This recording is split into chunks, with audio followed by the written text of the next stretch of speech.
Hey guys, and welcome back to another episode of the Chronically Ill Diaries podcast. I know I haven't uploaded in a hot minute, but we are back with a short series of Podmas for this beautiful holiday season. So the first episode is airing tonight, December 13th, and an episode will be uploaded the 15th, the 18th, the 20th, the 22nd, and then the last episode of Podmas will be the 24th, with a total of 6 episodes. And I am super duper excited to have those episodes up for you. They're going to be so fun. And we're kicking off day 1 with my mom.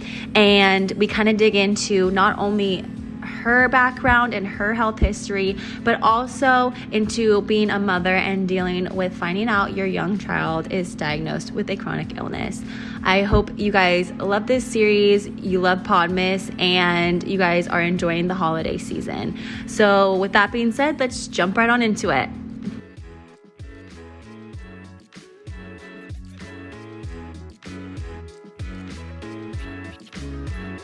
Tell me when we're going live. I'm just trying to keep myself busy. Okay, we're going live. All right, Mother, do you want to go ahead and just introduce yourself? Hi, I'm Jane's mom, Peggy Egami. And there you go. There you have it. Everyone knows her as the Pegster. She's fun, she's fresh, and she's my mom. So that's all the intro that you need.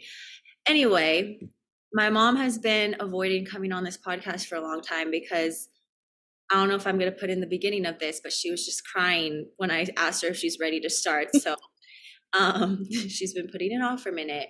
If Josie did it with you, you probably would cry the same amount. But I was going to say, it wouldn't matter. At least she could like say random stuff in between, but it's okay. This will be great. I wanted to have you on because one, even though you, Daddy, and Josie have been there since day 1, obviously you were there the most. Josie visited me in the hospital probably a total of 5 times, like in total. And like, I know Daddy was with me a lot too. Like you guys took, but like, I don't think he's ever been to a doctor's appointment. I don't think he's ever like done more than like when I'm in the hospital, he's there, which is enough, but I'm just saying. Anyway, so we'll start out with an easy question, okay? It's not necessarily about me at all. So I kind of wanted you to go a little into your medical history, like kind of what is going on with you and like how you found out. Like you could talk about the Lynch syndrome, the colon issues, like kind of like go into what you have, because you kind of have like a chronic illness too. So when did you first feel like you wanted to get genetically tested for yourself? That was when my brother Ronnie got diagnosed with cancer. So my brother Jeff, he died at 35 years old from colon cancer. And then several years later, Ronnie got cancer. And his wife, she was doing her homework big time. And she's the one that recommended that I should get tested, DNA tested for all this stuff. Because she thought with how young my brother Jeff died, that she found Lynch syndrome. I don't know how she found it or whatever, but she goes, I think you guys all have Lynch syndrome. Ronnie got tested, he had it. I got tested, I have it. And like, so I mean, we're assuming Uncle Jeff had it and your mom had it. We're assuming. Yeah. Because go ahead. Because my dad, he got tested and he does not have it, or he did not have it. So we just kind of came to the conclusion that it definitely came from my mom's side. So, but if anyone doesn't know a lot about Lynch syndrome, basically it's a disease. And so I'm very prone to getting cancer, and colon cancer is one of the big ones. Cervical cancer, pancreatic cancer are all like the big ones. When I got cancer the first time in 2014, I had got colon cancer. They removed part of my colon. And then I got it again in 2020. And so that's when they completely removed my whole colon at that time. But in 2015, my surgeon says, we're taking out your uterus. You're done having kids. We're taking out everything. So I had a full hysterectomy because that's, again, the cervical cancer. I could get cervical cancer very easily because of the Lynch syndrome. Right. And your mom had cervical or like ovarian cancer, basically? Is that the same? Yes, I think so. Yeah. So with all that, your mom had that, your oldest brother had colon at 35, your next brother had colon and like other cancers, but he had colon, right? Yeah, he had colon cancer, but the adrenal cancer is the one that killed him. Mhm. And then you got colon cancer. And Mm-hmm. so that's when you got genetically tested. And I was like 16. So that was Mm-hmm. a long time. That was 10 years ago. Wow. Yeah. But Wow.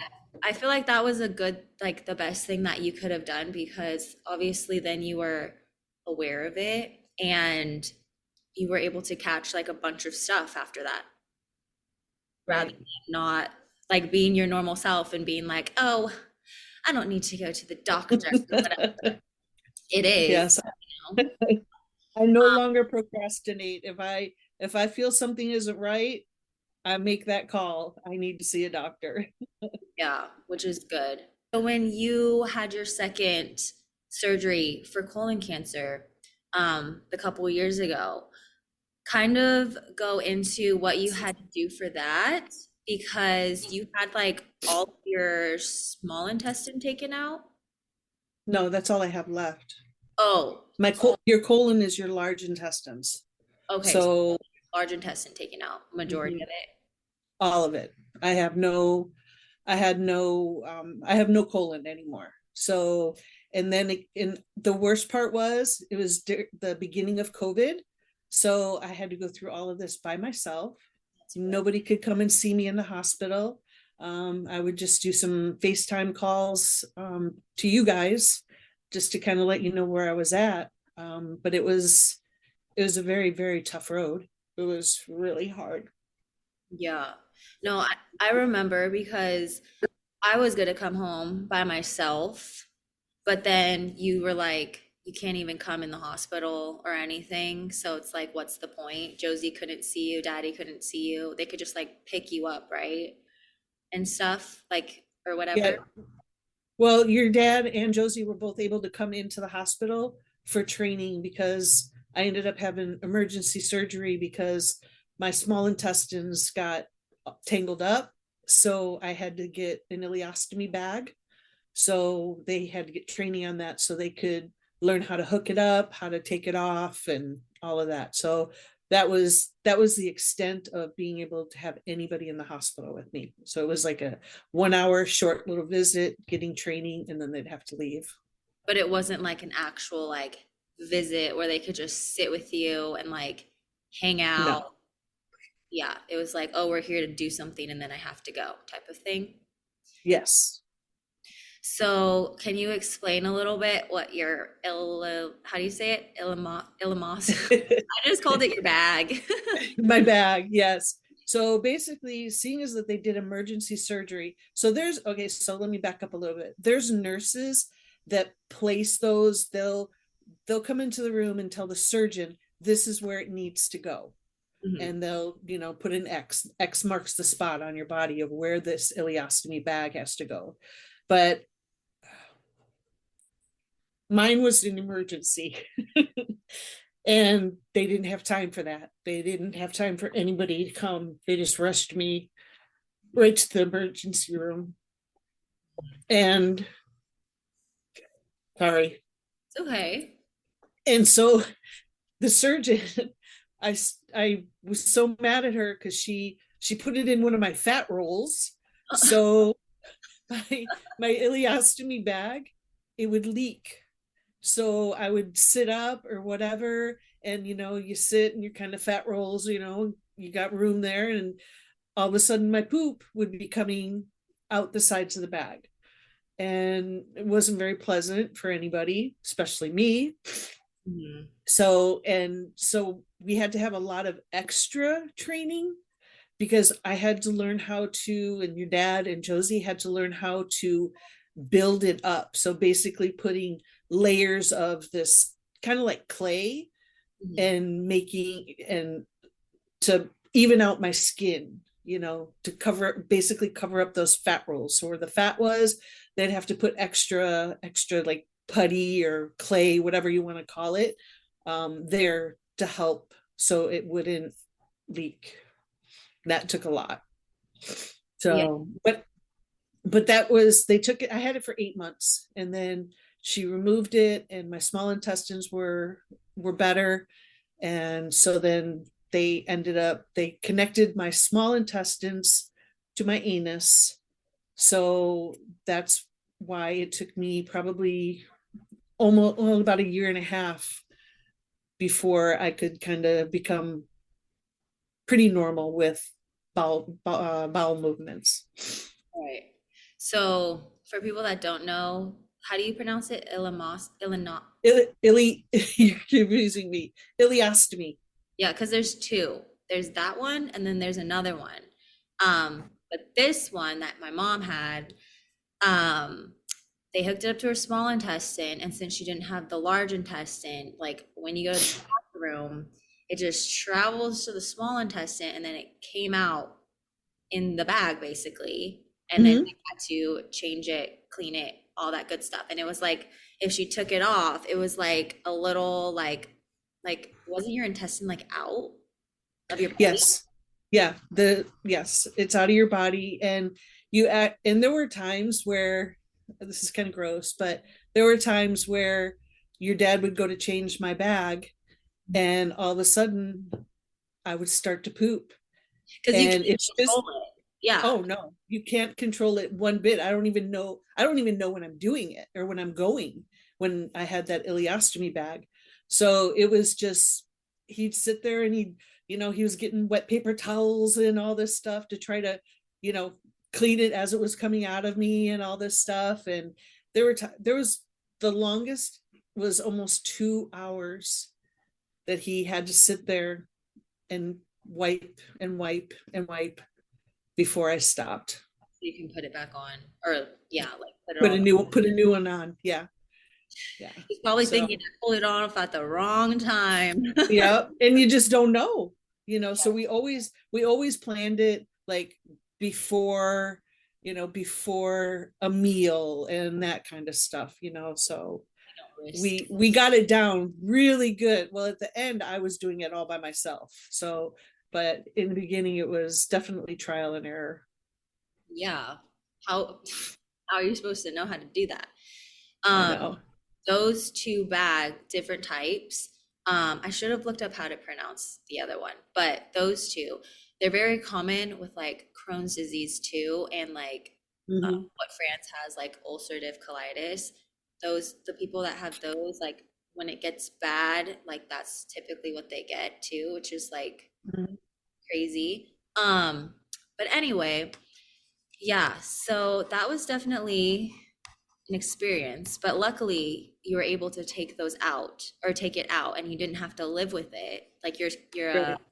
small intestines like fix themselves on their own basically, so you can just go to the bathroom normal, and now it's all normal. It's all good. Your only issue is that since you have not very much space between your mouth and your butt, when you gotta go. And there's no Yes. time to wait. That's correct. That's, So, yeah. And we'll leave it at that. we'll leave it at that. Um, okay, so basically, that was all to say how important it is to kind of like know your medical background. I would say you would agree. It's very important to know your medical background. I feel like a lot Yes. of people don't. Like Franz has no idea what, like when you get asked that at a doctor, typically they ask you all those types of questions, Mhm. parent side, whatever. Um, and he doesn't know anything at all from his mom's side. Like, who knows? Mental illness, like heart problems, Right. whatever. He doesn't know. Luckily for me, I know because there's so many things. There's so many things. So I'm like, yep, check, check, check. But it's good because then I know, okay, all these things run in the family. So get all those things checked out, and then I feel better. And I know that I'm healthy, whatever. Only got to worry about the kidney right now, and that's it. So it's good. So check yourself out. I still need to do my genetic testing, but like I just want to wait. I want to Yes. because, oh, you didn't mention. So Lynch syndrome is a 50-50 chance of your Yes. your children having it. So with your mom, you were all 50-50, you all got it. Mhm. Us, we're 50-50, and Josie didn't get it, my sister. The only Yeah. other is me. I Yes. And I saw my oncologist today. That's my cancer doctor. And he said, your daughter in Arizona hasn't had it done yet to be tested for Lynch syndrome. I'm like, no, but it's on her to-do list. honestly, it's because I'm like 99% sure I have it. So I just kind of want to get through these happy times, next couple months, and then I can like be sad about it for like a second and then like move on. But I just, I don't want to think about it right now because if I get it done, I know that it'll be just like in my mind and all of a sudden everything's going to be wrong with me.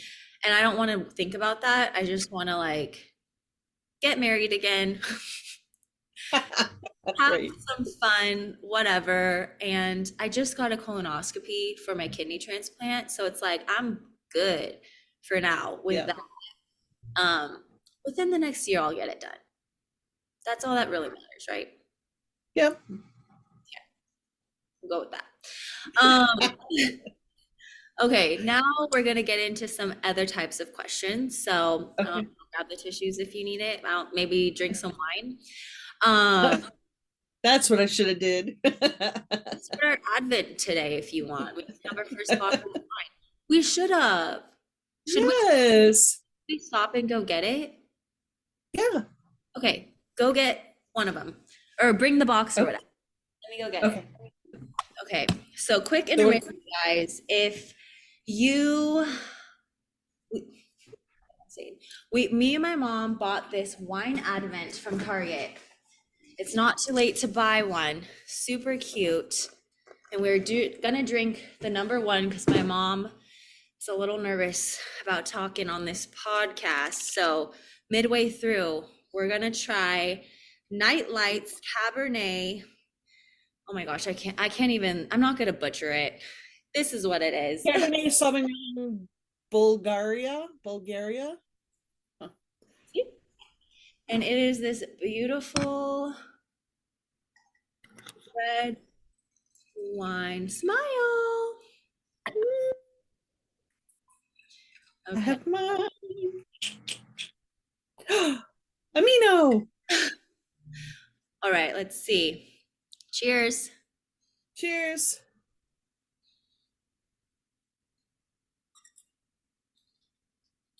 Yummy. It's good. Okay. Intermission over. We got our wine. Now we're going to start. Okay. So, like I said, it's not a lot of questions about me, okay? But I do want to talk about it because I feel like it's really good for other parents to hear about it, Um, okay. So, everyone that's on here kind of knows my story, but if they don't, I'll just do a quick background from my point of view. Basically, the summer going into my eighth grade year, started feeling like really sick, got the flu shot, everything went downhill. You forced me to go to the emergency room. I was so upset about it. I remember I ate a banana. That's the worst thing to do when your kidneys are failing. Anyway, I was eating the banana and I went to the emergency room. Obviously, they didn't talk to me. I was 13. Nothing was said to me. Do you remember at all what they told you at the hospital that we went to close to our house before we got transferred to Children's? Do you remember, like, I do. Yeah, I remember that night well. So at 9 o'clock at night, I made you go to the hospital. We were going to the emergency room, and you were kicking and screaming the whole way. You're like, you please, mommy, no, no, no. And I said, you're going. So we get to the emergency room. I told them that you were having a lot of trouble breathing. You couldn't breathe. So they didn't waste any time. You were taken in right away. They got you in there and stuff. They started doing some tests and stuff. Long story short, they came out and they were telling me that your lungs are filled with water. And basically, if we didn't get you to a children's hospital, they didn't have the facilities there to take care of what needed to be taken care of for you. So that's where they said, we're going to send you by ambulance to children's hospital in Madeira. But they said one more day and you would have died, that you were that sick. and And didn't they say something like they didn't know how I was walking into the hospital? yes, they said they did not know how you were. Yeah, they didn't know how you were walking. You were doing everything like normal, but I remember when you would walk your sister to the corner, you would be just like, you were exhausted when you came back. And yeah, it was just unbelievable, and they couldn't understand how you could continue doing what you were doing, as sick as you were. So they're like, they told me to follow them, so they put you in the ambulance and I followed them to Madeira Hospital, 100 miles away from home. Then I called your dad. Said, guess what, we're in Madeira, we're at Children's Hospital. Yeah. So And it was the day going into my sister's birthday. I just got to put that in there, okay? Day going into my yes. sister's birthday, 10th birthday, big deal. Always got the big breakfast when she woke up before school. She didn't get it, okay? I'm sorry, Josie. I'm sorry. I'm sorry, okay? um, but yeah, um, from what I remember on that day, we got there. They put me on the little like bed thing, the gurney thing, and then I was attacked by nurses, and they said I was going into surgery. Um, and then I was wondering, like, I know it took a couple days, I'm pretty sure, Yes. but it took a Uh-huh. couple days for them to finally say, like, this is what she has, this is what's going on. Um, do you remember that conversation and like kind of what they told you? Because I remember I was like pretending to be asleep because I didn't want to talk to anyone and I knew it was a doctor, but I didn't Yeah. understand anything. So do you remember that conversation at all? Yeah, I remember them talking about your fingernails. So apparently somebody that has lupus, your fingernails, they're like all, do you remember that big circle on your fingernails? The white? Your yeah, your fingernails were discolored. And Well, apparently, sorry, go ahead. go ahead. Go ahead. Yeah, so what I learned not too long ago, actually, when I was on dialysis, like normally in the middle here, sorry, not this finger, in the middle here, it's like pink, and then like you have the white tip if your nails grow out a little Mhm. bit. But mine was completely white Yep. for when I was on dialysis, and it kept getting like worse and worse. And they said it's because when your kidneys don't work, something about, I literally forgot, but like something about like malnutrition, like toxins, all that stuff, it like changes the Mhm. colors of your fingernails, which was weird. So I'm like, oh, Yeah. my fingernails are white, that means my kidneys aren't working. So Yeah. Yeah, it was crazy because I remember the doctor, because there was a big group of people that came into that room, and they basically said that you had lupus. I had no idea what lupus was. I never heard of lupus. I didn't have a clue. So they were really good explaining everything to us about what it was. And it's just one of those things that you probably got from my side of the family. Well, your aunt, no, your My cousin. my cousin, she also has lupus. So when I called my dad when we finally had some answers, I want to say that it was pretty close to 3 days before we had any final answers on stuff. And I remember calling my dad to tell him that you had lupus. And he goes, "Oh, your cousin Patty has lupus." I'm like, and this is the first I'm hearing of this. I mean, I knew she was sick all the time. And I mean, not when we were little. When we were little, because I'd always spend like 2 weeks with her family every summer. And but she was fine during that time. But when it was older, when I didn't like see her anymore and stuff, then that's when they said that she had lupus. So, but hers, hers didn't attack her kidneys. Her lupus attacked her brain. And she's had, I want to say, well over 35 to 40 strokes. And I could be way off on that. It could be a lot more, but she's had so many little mini strokes from this. Yeah. Which, side note, yeah, lupus most commonly affects kidneys. That's like number one for everyone mostly. But it also affects your heart. It could affect your skin. It could affect your brain and your lungs. But yeah, like the main one is the skin and the Kidneys. kidneys. Yeah. Um, but yeah, so your cousin had it. Obviously, she unfortunately has it a lot worse than me, knock on wood. Mm-hmm. But yeah, so she had that. After that conversation, like they told you what I had and everything, what happened after that? Well, they just started pumping you full of steroids, pumping you and pumping you over. I want to say it was like over 300, I don't know how they milligrams or whatever, but it was well over 300 whatever of steroids, and you blew up Mhm. big. Like, it was so sad, that you had to go through all that. But you were in the hospital for like 3 weeks. So I was there a majority of the time, and then your dad would be like, "Go home, you know, go home, refresh, do whatever, and stay home for a couple days." But of course I couldn't. For one, I would stay home for one day. I would go to work and let them know. I'd give them updates on you. I'd cry for 100 miles going home from the hospital every time. I'd cry for an hour. Right. Well, obviously it's your kid, so it's Yeah. scary. And like no one's ever really been sick before. So I get it. Yeah. But yeah, I remember like you and daddy had to wipe my butt. That was the most embarrassing thing of my life. It wasn't like obviously when you did it, it was bad, but like when daddy had to do it, I was 13. Like 13. Yeah. If I was, Puberty. if I was like 10, but like I just got my period and now my dad's wiping my butt. Yeah. That's disgusting.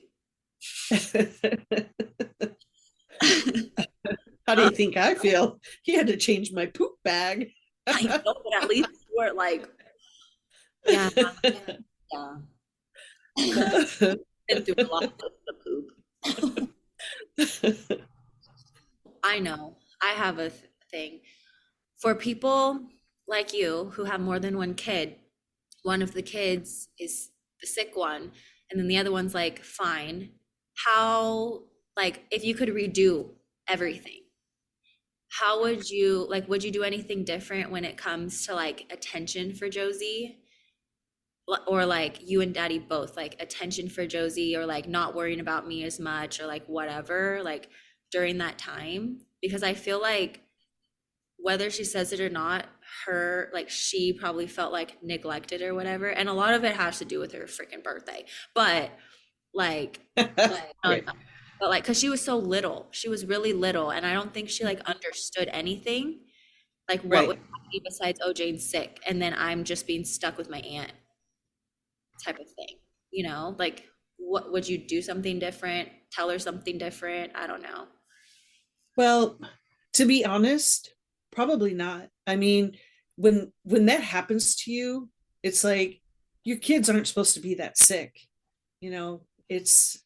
It was devastating to me. I was like, my God, this is my firstborn child, and she's this sick. Almost, almost lost her.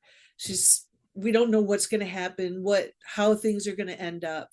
And it was, so every time I was home, I gave Josie as much attention as I could, you know, but she also had a wonderful time with her Auntie Marla and Mhm. Uncle Ken. So I think she lucked out on that part of it because she had more fun with them than she would have with me. But again, it's like you have to spread that love. But as a mother, you you tend to kind of go towards the one that's sick more. And to this day, Josie's like, Jane's your favorite, Jane's your favorite. And to be honest, I feel like it's all my fault that Mhm. you got this sick. And I think about that all the time, all the time. This should have never happened to you. Honestly, wait, And go ahead. no, finish. I don't remember what I was going to say now. But yeah, I cry all the time about it. It's my fault. And I probably do extra things for you that I shouldn't. So I don't know. It's just how I feel. I'm like, if it wasn't for all this stuff on my side of the family, you wouldn't have this. Well, honestly, I feel like it kind of worked out good the way it did, because yeah, it sucked like I was a kid, but at least it wasn't now that I'm having to deal with all of this for the first time, and like just learning about what lupus is, and like I'm 20 something and all of a sudden I'm that sick.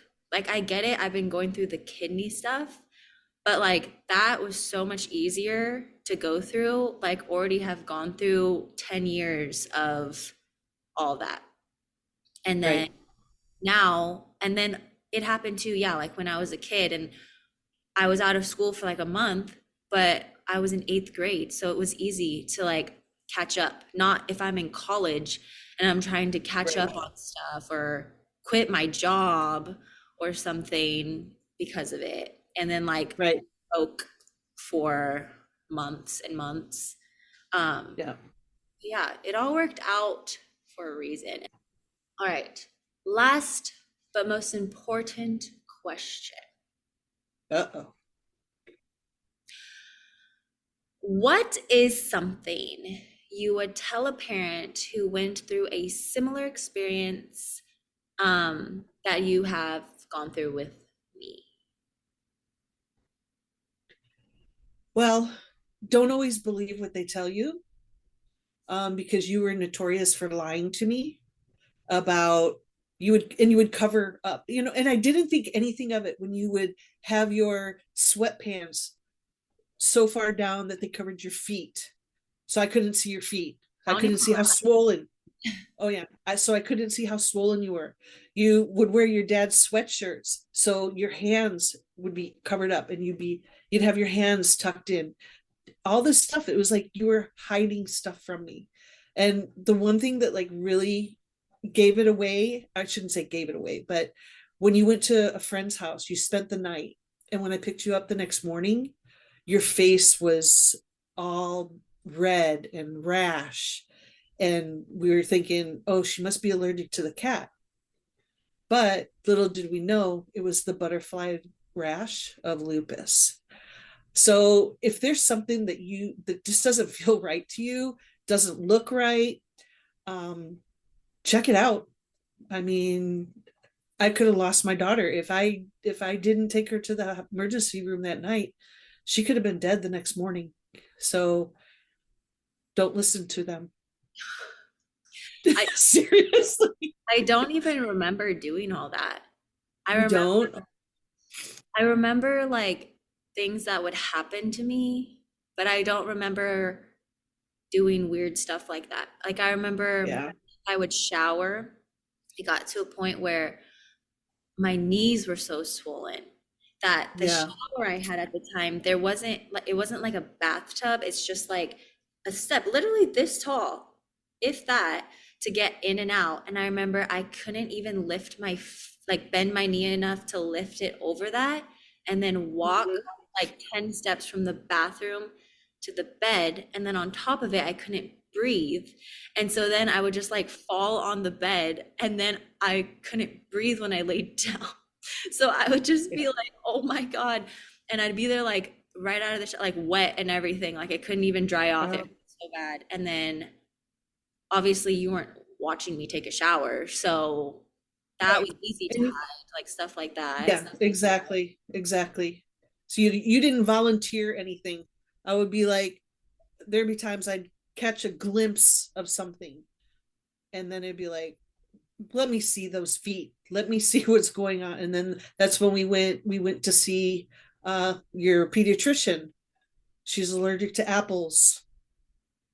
He said that on a couple of different occasions of the stuff that we would take you to go see him for. Oh, she's allergic to apple. I go, this girl eats 5 apples a day. She loves apples. There's no flipping way. Yeah, and he said it was the pesticides. So I had to Yeah. take. Oh my God. The, well, now I feel like people that know me, they know that I'm like notorious for being a bitch to nurses and doctors and stuff. But honestly, I feel like you can attest. The reason I'm like that is because there's been so many dumb ones that it's just like, I gotta press them and see if they can handle it. Like, if And they they can can, handle you. yeah, if they can't stand up to just a patient, they aren't a real Yeah. doctor. So Yeah. that was my Yeah. first encounter, a doctor that said, "Oh, you're allergic to apples. No blood work, nothing. Just you Yeah. eat apples, you're allergic, and that's why your feet are swollen and you got a rash on your face and your hair's falling out because of apples." Yeah. Oh, yeah. That was another thing you were hiding from me too, about your hair falling out. Well, that's also why I got very scared recently because my hair was falling out exactly like that. And Mm-hmm. turns out, even though my lupus was like kind of acting up, it wasn't because of it. It was because of my medicine. So that's Mm. a good thing to know too, what your medicine does to you, because I was freaking out because my Yeah. hair, even now, still, is falling out like crazy. And it's from like my anti-rejection medicines, which is scary, but Yeah. okay. But you got to take it. I know, but like still, it would have been nice to know like, hey, your hair might start falling out a little bit more than usual when it's like clumps of hair on the floor. Yeah. All right, so I think that's where we're going to end this podcast. Thank you for being on my podcast. I know it was really hard for you to like actually do it because you've been trying not to for so long. But you're on Podmas. Isn't that so exciting? Yes. Yes. Yay! Okay. Well, thank you. And you could say goodbye to everyone if you want. Bye, everybody. Bye. Okay. Have a happy holiday. Okay. Bye.